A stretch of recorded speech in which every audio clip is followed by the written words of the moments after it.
Well, a nonprofit organization called the White Coat Waste Project has just found that a lab in Tunisia, North Africa, infected dozens of beagles with disease-causing parasites.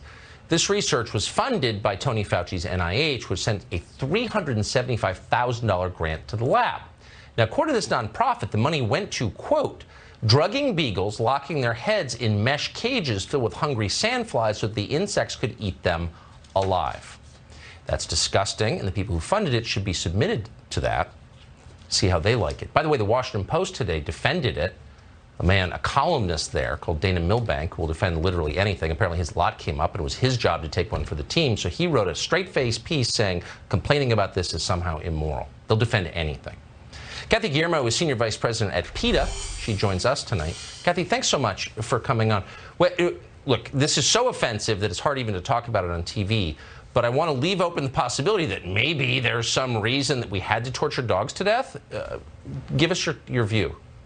There's no reason for the disgrace that this experiment is. And unfortunately, it's just the tip of the iceberg of what's going on at NIH. NIH buys thousands of dogs. They subject them to experiments that only Freddy Krueger could think up. And all of this has to change. You know, the last time I was on here with you, I said that NIH Director Francis Collins needs to go.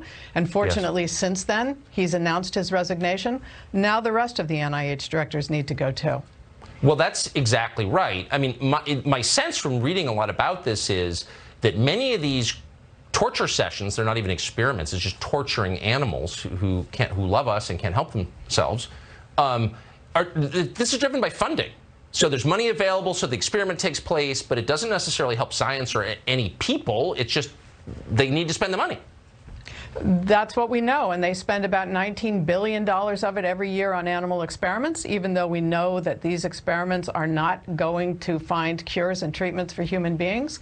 And if you look at their other laboratories, right inside NIH's laboratory in Maryland, experimenter Elizabeth Murray, as we exposed last year, brain damages monkeys and then tries to frighten them in tiny cages with plastic snakes and spiders.